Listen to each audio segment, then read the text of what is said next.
to have some very esteemed leaders from the industry come up. You guys want to come up and join me? We're at some chairs. We're going to have a conversation about some of the trends happening in the industry, and nothing's constant, which is what's exciting about media. They're going to share some ideas and strategies about how they're recreating growth trajectories in a challenging ad market. So, Lee, Ryan, and Avi. You guys want to come up? Okay. Hold your applause. It's coming up. Yeah. Thank you. Not sure you get to sit. Yeah. It's very hard to train practice.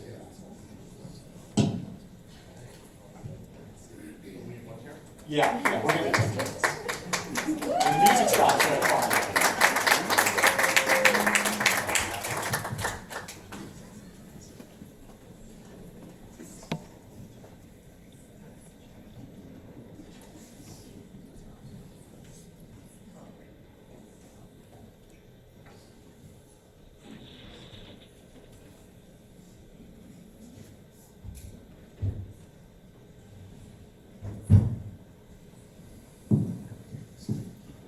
All right, so welcome, guys. Why don't we do some intros, a little bit about what you do, where you work.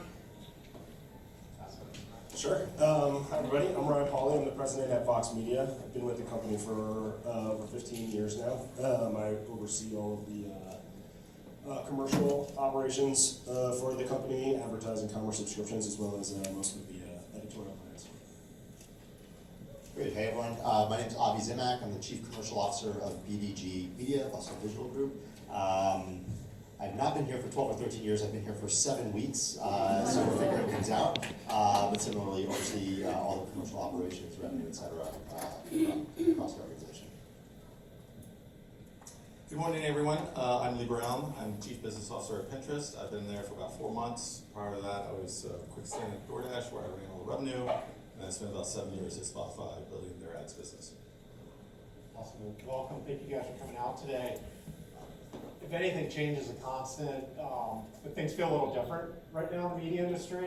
So why don't we just start with AI, kind of get that topic off the table here. AI has been impacting search traffic and a lot of publishers. It'd be good to hear from you guys' perspective. Is there anything media companies can do about that? Is that going to change, or is this all gone? I'll just start, so I'm holding the microphone. Is that good? Again, I joined Bustle Digital about 7 weeks ago. The decision was deliberate because I really believed in what they were creating there. I have a history. I've worked at different media companies over the course of my career, and realized that this life of living and relying on SEO traffic wasn't where I wanted to be anymore. Having to be beholden to the likes of Google and Meta and the traffic that they either deliver or not is a really tough place to be, not just for the companies I've worked at, but I think the entire ecosystems of publishers.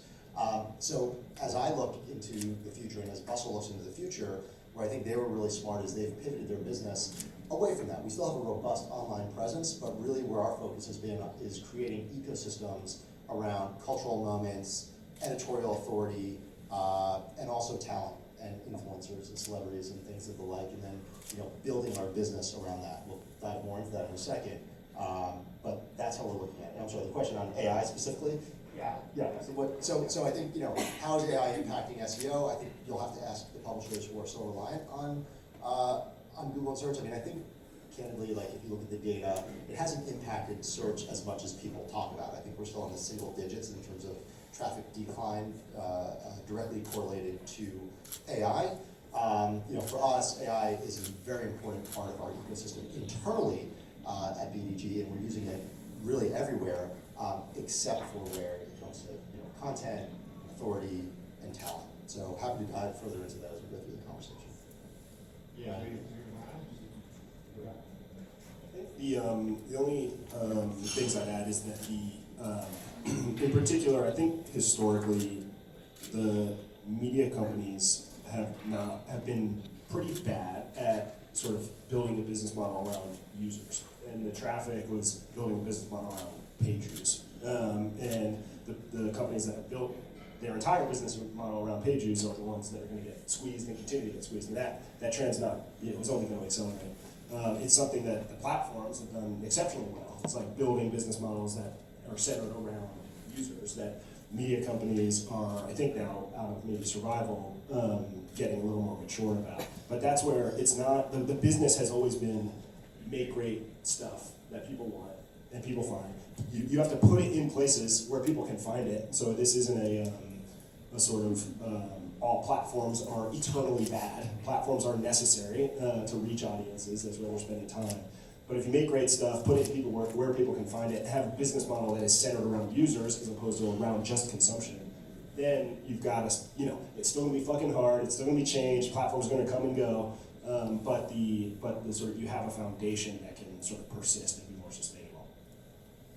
Yeah, I'm extremely bullish on it. I think we've seen this movie 3 times, at least I have, since the late 90s, and right now it's in this period of disruption, and it will come to a period of stability in terms of discovery, in terms of traffic. I think about CPCs are up 13%, traffic's down nearly almost double digit, so I understand that search disruption is happening.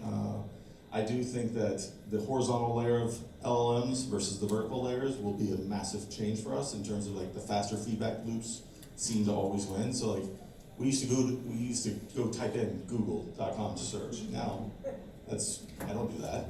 It's all integrated into the actual platforms. It's all integrated into the actual locations and publishers that you go to. So Amazon maybe taking a little bite out of the product search. Booking and Expedia did travel search. It became better search through the localization. So I think about that verticalization of implementation of the LLMs. I think that's where it's going to win. Right now, the only place you have to go are the 4 models. As soon as those 4 models are integrated into your Delta account, into your Instacart account, into your Pinterest account, that's when it becomes really exciting and really something I'm really looking forward to. So as you start to think about the open source versus sort of the closed, we're really leaning into open source and how that's going to improve our experience at Pinterest and how that's going to drive better feedback loops, better results, and actual better outcomes. And so that's something we're excited about. It sounds like you guys are bullish. Oh yeah, all Box and BG. So besides the impact on the consumer, I love that. We need to work with users, not page views and audiences. Are you guys getting results internally with using AI? How's it going with getting people to adopt it? Where do you see it fitting and making a difference? Lee, do you want to start? Yeah, so in the month of March, we had every single person in my organization build an agent. Like it was mandatory. You had to build an agent. You had to build a writing agent. You had to build a page, and then it just started snowballing. Then it was like, oh my gosh, once I built that agent, I could do this other agent, and everybody started sharing them.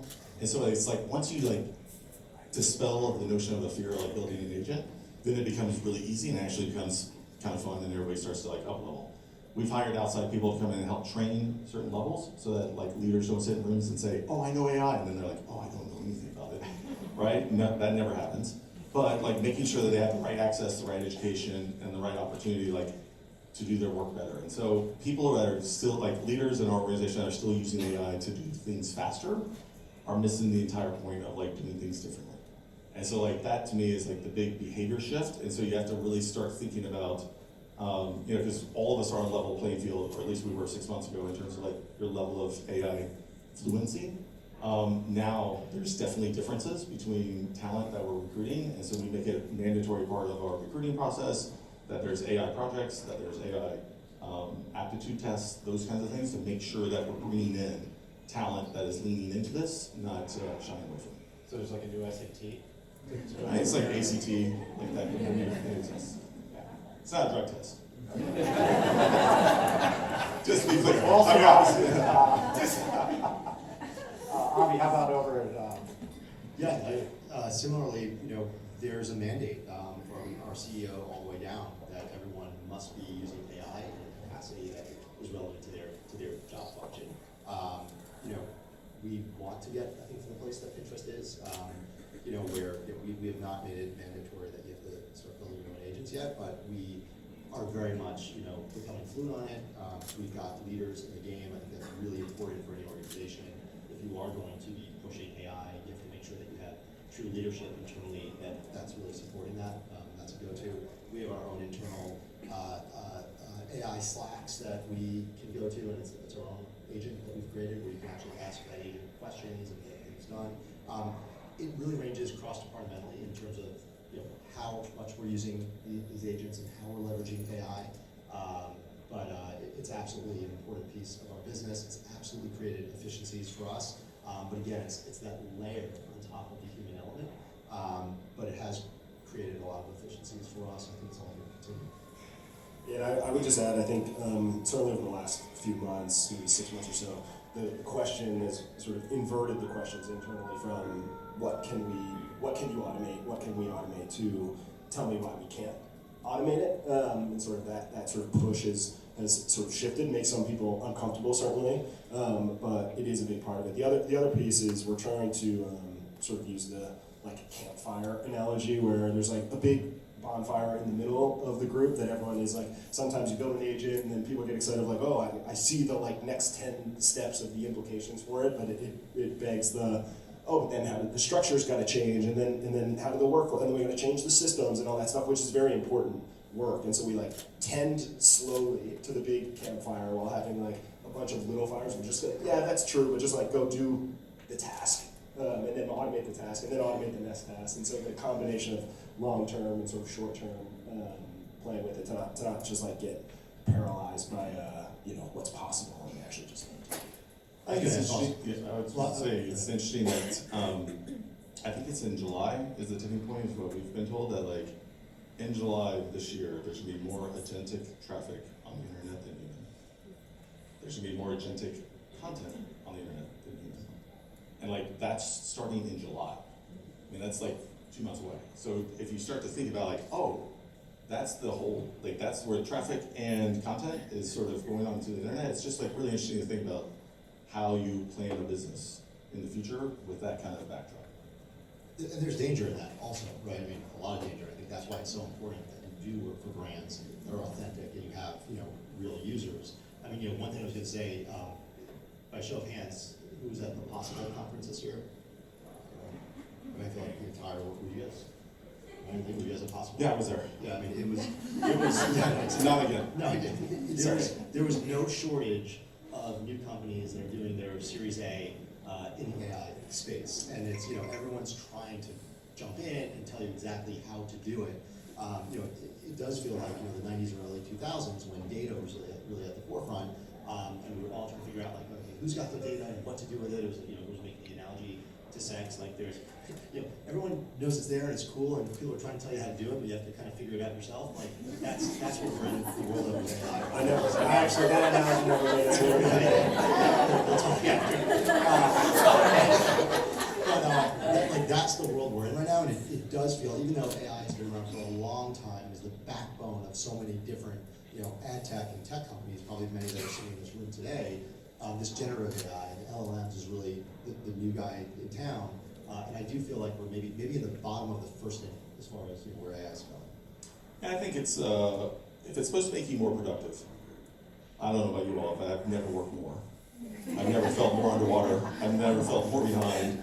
I've never felt like we don't have any hours in the day, and this thing's supposed to be fucking making us more productive. I'm sort of wait, I haven't figured it out yet. So I think, but if that's the core, it's in, I remember a pitch at Yahoo in '99. We went into Sony studios and we're like, hey, listen, you're not going to have to publish your movie times in the newspaper. Put it on Yahoo. That's where people will find it. And they're like, what? You're crazy. Never. That will never happen.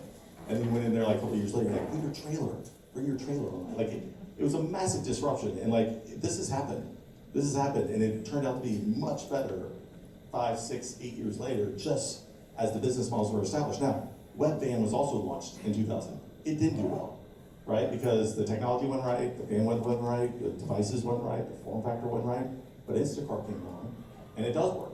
And it does work really well. And so it's a timing thing as well as just understanding what's happened in the past. There used to be oh, there's a website for that. Then there's oh, there's an app for that. Now there's an LLM for that. It's the same movie. It's the exact same movie, just different kinds of implementations. And so I would just encourage you to think on the positive side of what's about to happen, and think all the productivity we're about to get out of the economy, out of our humans, out of all of our workforce, It's going to be amazing. I don't know what it's going to do, but it's going to be amazing. I didn't know that half the traffic was gonna be like bought by July. Do you see publishers being able to monetize that? Will somebody add something that serves an ad to an agent or a bot? We'll see. We're just not. It's happening for sure. It's just not something we're like dwelling on. That I assume someone will figure out some model in the future. But for us, it's just relationships with people and with audiences. And does it happen on the web? Does it happen in apps? Does it happen IRL at events? Like those are the where we spend all the energy and thinking about what do agents do and what is the percentage of traffic is something we're tracking. It's just not we're not sort of it's not keeping us. I think the same thing. Like a Stripe exec was on a podcast recently talking about like more. They already have more traffic to their product docs from agents than they do from people. It's like 10x over the last year. And so I think you have to figure it out maybe more than we do at this particular moment. I mean, I can't wait for. I don't know if agents will click on ads.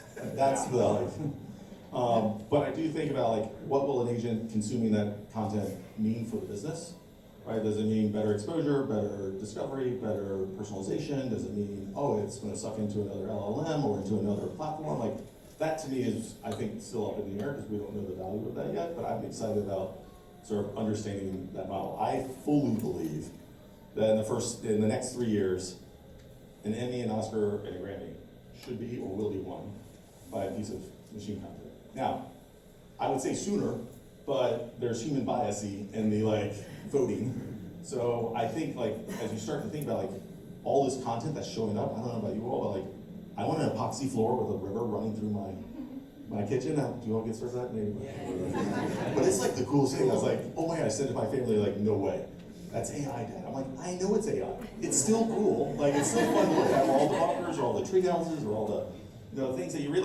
That is cool inspiration. That's it may lead you to someplace else. It may not be the authentic piece, but it's also leading you maybe to find something that's more authentic and more real. So that to me, I think is really the cool thing that's coming down the pike. And when we left Spotify, I don't know the exact number. Nobody's tweeting or Xing or whatever you do. Nobody do that, but it was a lot of content being uploaded to Spotify. When I left a year ago, that was machine generated already.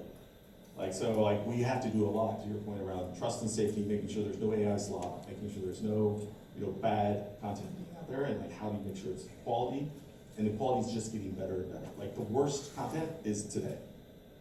The best content is still coming, and that's why I think it's going to be interesting to see.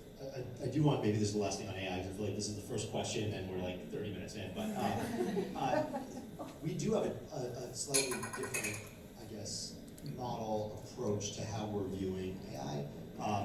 On the content creation piece, we were not very bullish, for example, on, Sora, right? It's gone now, right?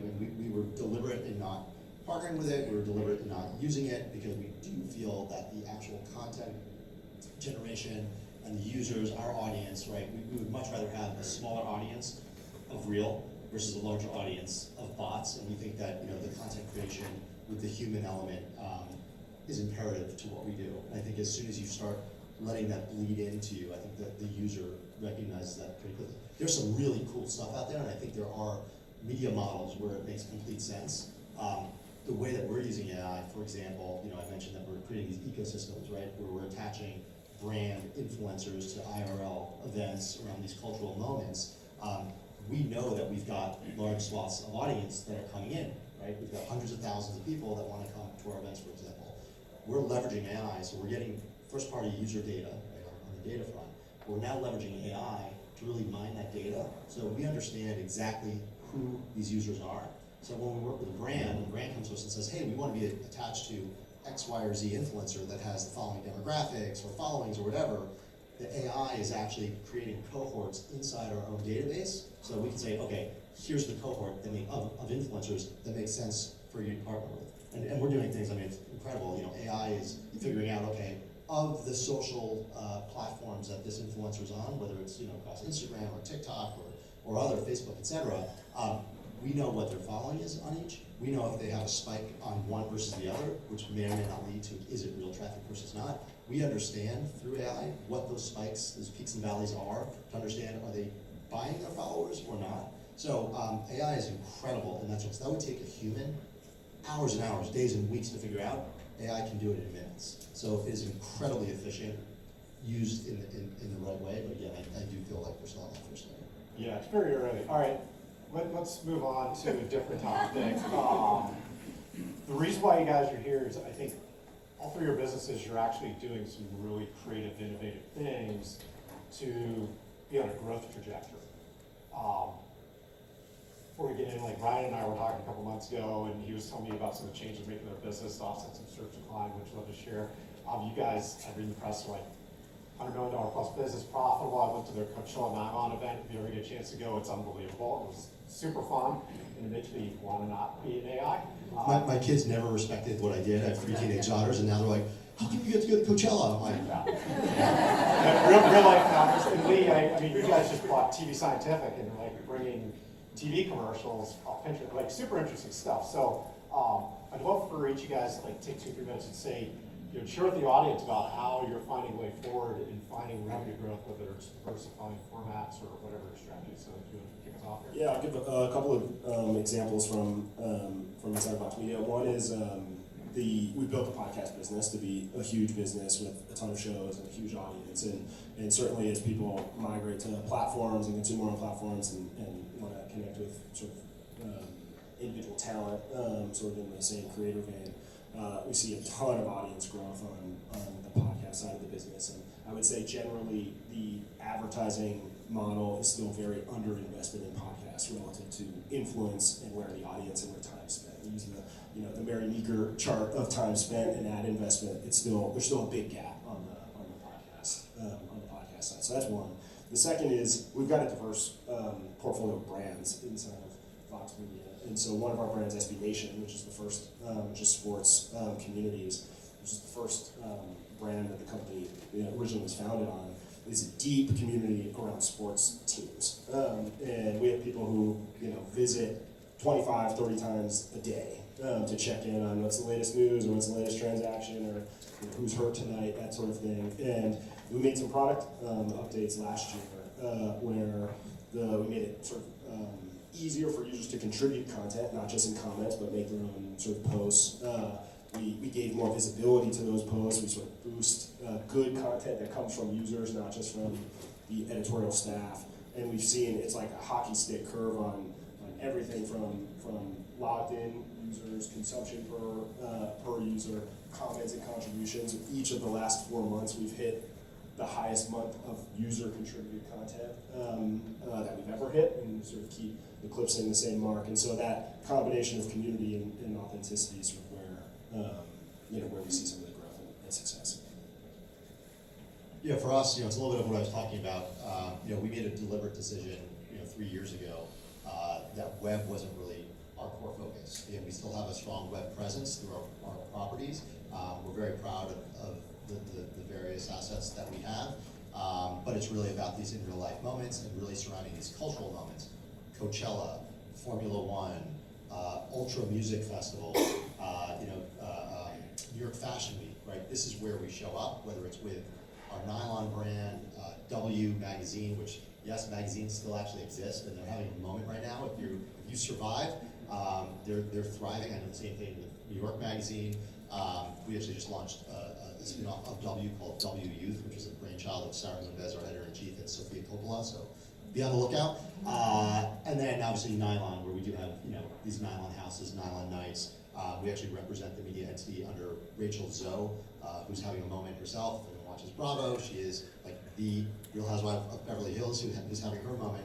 But I only mention all these assets because what we've done, I don't know if we accidentally backed into it. I have to ask our CEO, Brian Goldberg, if it's by accident or if it was deliberate. I think it was actually deliberate. But when I got there a few weeks ago, I asked, what is that connective tissue between these brands, these assets that we have? And very quickly, in speaking with the editor-in-chiefs, this woman Charlotte Owen, who's brilliant, if you haven't followed her, we are kind of owning this woman throughout her various life stages, right? So you start, if you're Nylon, you're going to these really cool parties. Maybe after you go to the parties on a regular basis, now you're a bustle woman who, you're probably walking through the West Village and, you're going to a cafe and then you're going up to the apartment that you just bought with the furniture that you bought and designed your apartment with. And then eventually you become, a W reader or a W woman who, is able to afford the finer things in life. So, we've really kind of knit or stitched these different life stages together, and it's working for us because we then connect that to influencers, to brands, and to social. And I think if you look at the data right now, marketers are spending something, I think, nearly $50 billion of their budget, or 47% of their budget is going to social. We are owning that moment where we have this, myriad of influencers that we tap into and we connect the brands to. So whereas I think a lot of companies are focused on, oh, let me get you this web traffic, let me put you here, let me get you on our site. We're saying, let us activate, let's create content on your behalf, and then we actually amplify it through these social channels where we have hundreds of millions of followers and billions of views.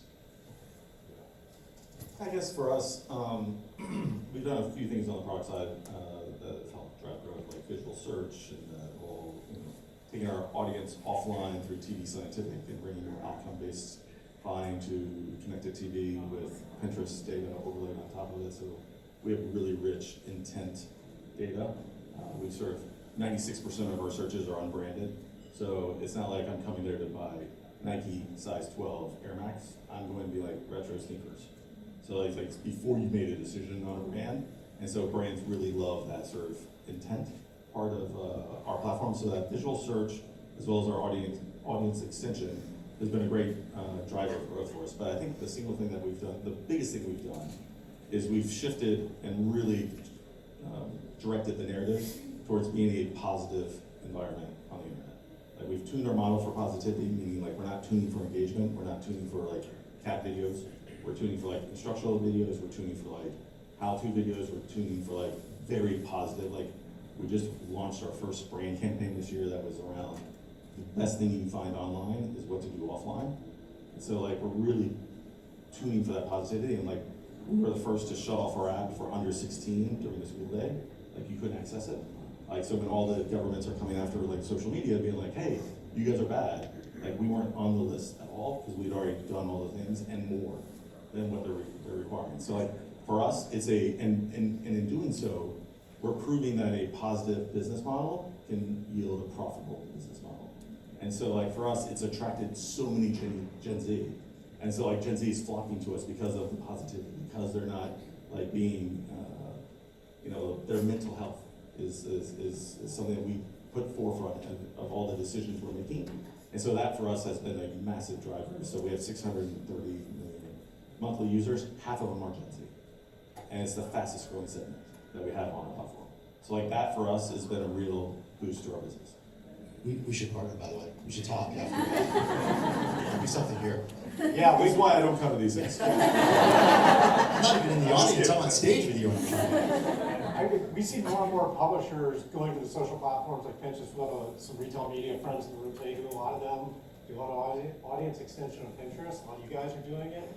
It seems like everybody's diversifying, trying to do it. How do I get more reach? How do I get more scale and meet the consumers where they're at? But have your brand and their, your brands be present in the conversation. I was at your Coachella nylon party with my wife. We had a Coachella activation too. Thank you. Just to say, it was a phone-free one, so those are loud and it crushed, but that's fine. So I took my wife there. Besides her saying like, wait, if this thing starts at 10:30 and goes till 3, I said, no, this is gonna be amazing. It's one of our clients. The influencers were like out in force, and I could see the amplification working where you guys had celebs and influencers, they're all just taking pictures with all the brand activations and the freebies and swag, and my wife loved her Skechers shoes that she got there. But I could see this, I was like, this is a moment that was designed for social amplification in a genuine way, that like, you can't make this kind of stuff up. So I think that's a lot of future. I know my teenage kids hate slop and they're always making fun of it. There's a lot of backlash too with the younger generations. I think they're gonna help course correct the stuff that's bad faster than we believe. So I'm very optimistic. Thank you guys for sharing these stories because there's a lot of clients who are dealing with headwinds. There's just headwinds across the industry, the economy. There's a whole SaaS apocalypse. It's weird out there right now. So it's encouraging to see that you guys are finding the way forward, and that folks in the industry in the room should be motivated that you can survive and thrive. So what do we have like 3 or 4 minutes? I'll do a quick speed round. I've got about 5 or 6 questions, just get your quick opinion. I live in Silicon Valley, and surrounded by AI and LLM companies and doom and gloom that we're all going to be out of a job. According to Dario Modi, that was going to happen in January. That didn't happen. Is AI going to replace all our jobs? No. No. It'll replace jobs, it'll replace people who don't use the technology for their jobs. Good answer. I like this. You're working harder than before. I think that should all be encouraged. By the way, it is creating, I mean, not to go all the way back, but it is creating such efficiencies. I mean, our staff at the company is half of what it was 2 years ago, and our revenue and profitability is greater than it was 2 years ago. So that is in large part due to the efficiency that they're finding with AI. So. Yeah. There's a lot of talk about the danger of social media. Some of the states, Australia's taking action. Are we gonna have a nationwide social media ban for teenagers? I hope so. Like, I think social media companies should be judged like automotive companies on their safety record, period. I agree. I think there should be some form of age gating. We don't do it today, but I don't think the U.S. or my branch has the balls to do it. I wish we did, but I don't think it's going to happen. Yeah, I agree. I would like to. I doubt it will. Some states, state by state, I would say. Yeah, it'll end up like privacy and GDPR. It's kind of a mess. Speaking of that, do we think these annoying pop-up banners are going to go away? It sounds like the GDPR, the Europeans have finally said, oh, that wasn't really needed. But all the websites are still doing it. I hate it. Like, is that going to go away? Oh, no, let's keep it. I like it. It's part of the charm now. Yeah. That's good. I hope so, and I actually think that this moment and this transition that we're going through actually may. I think the new form factor will not have it. Good. All right. Next topic, unrelated. The DOJ has been looking into Google now for about 1.5 years about their ad tech practices, and It's been like a decade. right. We have another fun series. We're about to get a judgment. Is the DOJ going to split up the ad tech division, maybe spin off the Google Ads Manager versus the ad exchange? What do you think, Ron? I suspect there will be some forced divestiture. I'm sure it's going to take another decade for it to actually happen before it won't matter at all by that time, but I suspect that would be what I would imagine it comes out. Yeah, it's kind of the same answer to your previous question. I hope so. I don't think, I think the government and tech right now, they're so intertwined. I'll be shocked if they do, but we'll see. I hope they do. I think they're going to be able to pay their way out of it for this administration. Just leave it there. So last topic, agencies. A lot of consolidation. Some of the big guys are merging. There's talk of more. It's like 2.5 left. There's like 2.5. And all this AI stuff, the brands can do more of what the agencies do. They do it in-house. Are we going to have agencies in 5 years? Or will they still be here, or will they be different? I think so. I think they're still here. I think some of the indies are amazing, and I think that there's a real rise, I think, within that segment. There's consolidation, I think, in the top. I think there's a real rise in the indie segment. I do think agentic commerce, not to go back to AI, but agentic commerce, I think, is like Mirage. It's sort of like mobile was for us for like a decade, and then it hit, and it was here. Agentic commerce, I think, is a little bit like that. Agentic buying, I think, is totally different. I think agentic buying will be like maybe this year, maybe start of next year. It's sooner than agentic commerce. I completely agree. I think I don't think agencies are going away. I think consolidation is going to continue as is consolidation in the media space as well. I think agencies are holistically going to be used to leverage more for strategy versus execution, because the execution can actually happen more so in-house. I think we're seeing that. So yes, they'll be around, but it'll be more for strategic purposes versus executing buys. I agree. I have nothing to say. All right, let's give these guys a round of applause. Thank you guys for joining us and sharing all this really insightful stories and information. There's a lot to be optimistic about in the industry. Thank you and congrats on all the success you guys are having. Thank you.